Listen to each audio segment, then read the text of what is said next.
Hey guys, it's Melanie, and in today's video I am so excited to show you guys how I've been making my own jewelry. I get a lot of questions on it because I've been posting it on like TikTok and on my Instagram when I show my outfits and stuff. I've also just been having so much fun making all of these because it's been my little pastime hobby while I watch my shows and while I'm at home quarantined and bored. So it's very, very fun. I absolutely love this. I'm wearing a few of the things right now. I'm just wearing like the necklace, and I just love accessorizing so much more. I've grown an appreciation for it. So I also want to give creative rights. All these things were inspired by things I saw from smaller shops on like Instagram and TikTok, so I'll have all of those linked in the description below. Yeah, but all of these were pretty simple. I was able to figure out how to do them. I love how they turned out. They're really quick, and it's a great way to, like, I don't know, express yourself or something. I'm not sure what I'm saying, but I just think they're very cute, fun, dainty jewelry pieces, and I love how they turned out. So without further ado, let's get into how I made these items. Hey guys, I look like a mess today. Right now, what I'm doing is making Shrinky Dink earrings. This is probably like a childhood memory you forgot about. Kind of like that for me, except I don't remember making Shrinky Dinks when I was younger. But this idea popped up on my For You page and it was too cute not to do. So I'm gonna do a bunch of little designs and turn them into fun little earrings and stuff. Basically, all you have to do, draw your design, a bunch of Sharpies here, and then you just put them in the oven for a couple minutes and they shrink. And then I'm gonna put them on earrings and we'll see how it turns out. Yeah, I just got this pack. This is like the refill pack, and I got it from Michael's or Joann's or something like that for under $5, and you get like 6 sheets. But what was I saying? You get these little sheets. I don't know how much they shrink, but yeah, let's see. You draw on the rough side and then you plop it in the oven. So let's try it out.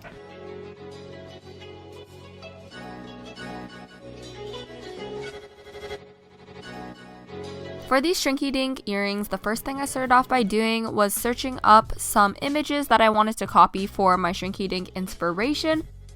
As you guys know, I really love kombucha, so I decided to do these little kombucha earrings. That was inspired by this TikTok I saw, so I just searched up my favorite kombucha, which is of course GTS.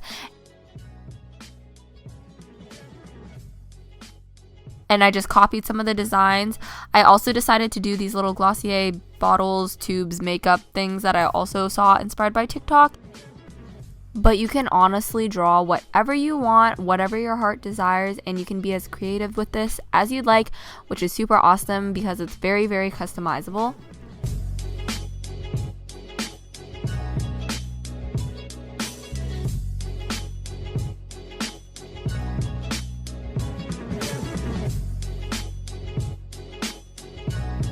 So just for reference, this is what my finished sheet looked like, and I got about 6 pairs of earrings on here, I believe.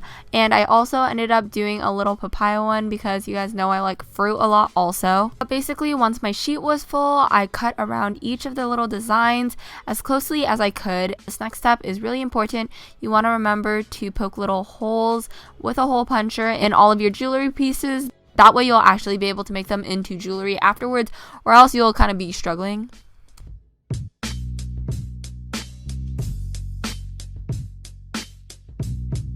Once I finished with that, I just popped them in my very dirty toaster oven and followed the instructions on my package and watched them shrivel up before my eyes, which was very fun and entertaining to do. After I let them bake in the oven, I just let them cool on a flat surface. That way they stayed flat. I then brought them over to my little jewelry making station. I took 2 pairs of pliers and used these little rings as well as my earring clips and just put them all together. It's kind of self-explanatory, but you can watch me doing it here. I don't really know how else to explain it, but you just take a ring, hook it onto the hole of the Shrinky Dink, and then hook that onto the earring piece, just like I'm doing here, and your earrings are all finished.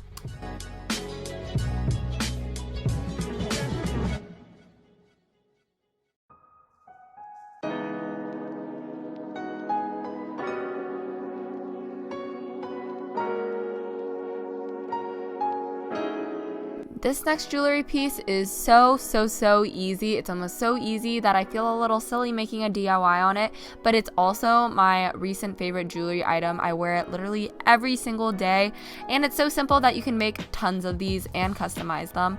But basically all you do is grab some elastic, cut it, choose the beads of your choice. I'm using a bunch of mixed up beads in the similar tone. They're kind of like a neutral tone, so I have some clear, some gold, some silver, and bead those along your stretchy string. I use 0.5 millimeters so that it's pretty thin. You just bead those along however long you want, depending on how thick your fingers are. I don't know if that's the right word, thick, how big your fingers are, and measure it accordingly. Then you just tie it to finish it up, and that's pretty much it.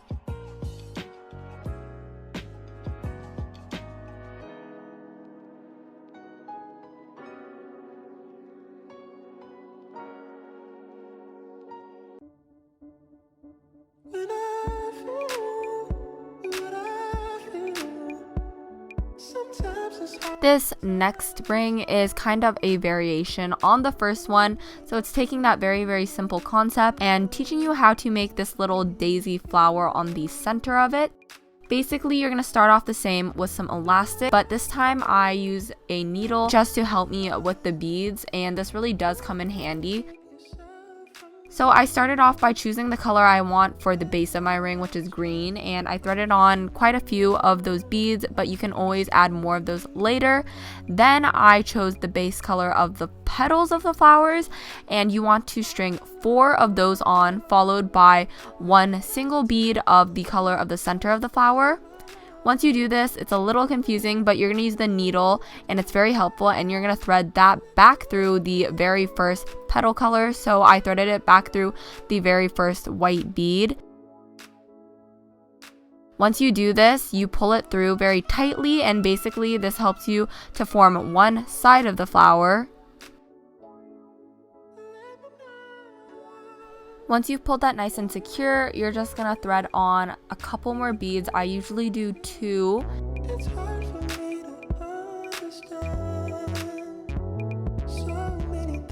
This is essentially going to make up the other side of the flower, and to secure that in place, you're basically going to use the needle to thread it through the top bead of the flower.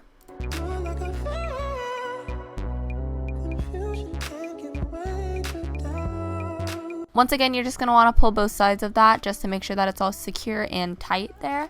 And then you're just going to finish it up by stringing on some more of the ring base color, which for me is this green. And then once it's long enough, you're just going to tie both ends together just like you finished off the other ring.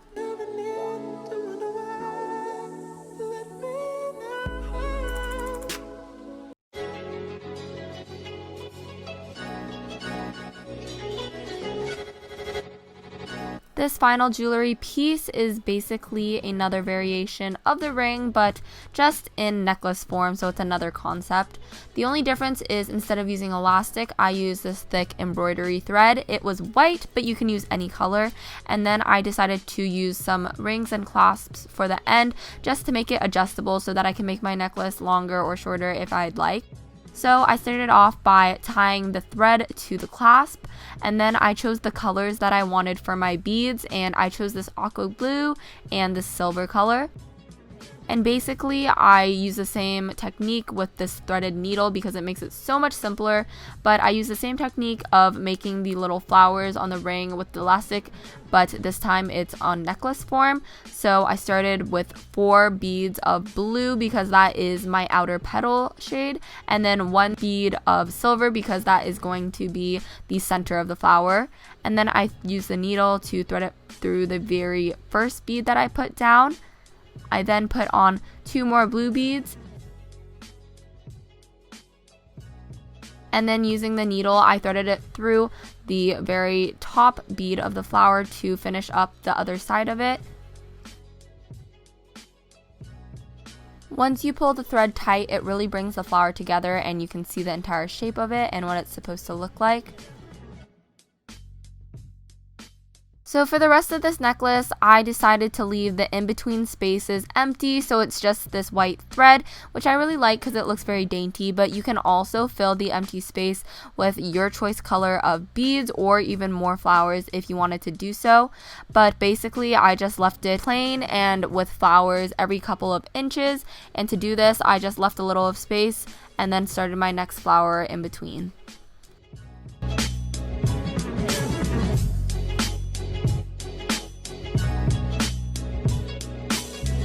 You can also customize this by making it as long or as short as you want. I made this necklace pretty short because I want it to be more dainty and more like a choker, but once you finish putting all these flowers, you are completely done with this necklace.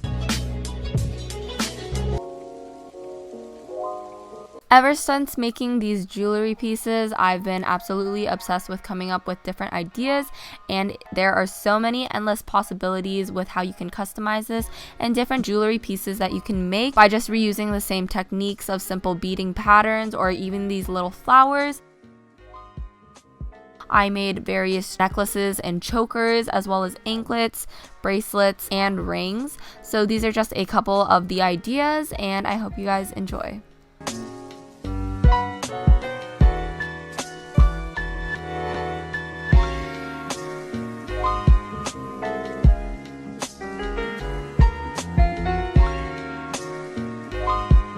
Alright guys, so that was my video on how I made all these jewelry pieces. If you guys want to see a jewelry collection, more videos on how I style these, or like accessorizing videos, be sure to let me know in the comments because I would love to do that for you guys. I want to thank you guys so much for all your love and support, and thank you so much for watching this video. Be sure to check me out on my socials and to hit that subscribe button and the notification bell if you want to be notified every Friday and occasional Mondays when I upload. Thank you guys so much for watching this video, and I'll see you in the next one. Bye guys! I know it's getting late now, baby.